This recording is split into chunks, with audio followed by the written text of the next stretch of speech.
Do you purposely keep it at a certain level? Is there any reason why they don't grow further? Because you obviously one of the kind of main ideas. Okay, so if you run out one or two previous years, why don't you get a bigger venue? Why don't you kind of expand that? And what are your thoughts on that?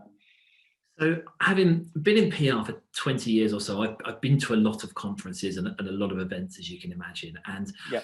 I always like most, as well as good content and learning, it's the meeting people and it's the networking. Now, Mhm. with our Wednesday night party, Thursday conference, and Thursday night party, you can get around 150, 200 people pretty easily, and you'll get to meet speakers on the Thursday and bump Mhm. into people Wednesday, and you can kind of get around everyone, and I really like that. I think when things get bigger and bigger, it makes it more difficult, and Right. it just gets tricky, and Right. then everything's a bit more difficult in terms of quality of service, of Mhm.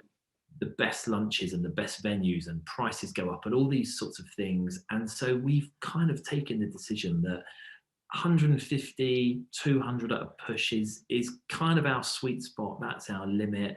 We can sell tickets to that at that level well. It's not particularly difficult to sell them. There's a demand, and there's that value of networking and interaction and relationship. And you don't walk into our Wednesday night. You might fly into Singapore or LA or New York or London. You go to the free bar. You go to the party the night before, and you don't walk in there and think, oh my God, there's 1,000 people. Where do I start? You walk in and you go, actually, I know some people already. There's some new faces. So that's our approach. I'm sure people may differ in opinion though. No, well, the interesting trend that we're seeing with communities that are, I'd say, truly loved by the members, and communities that and entrepreneurs that are really placing a lot of importance in their audience.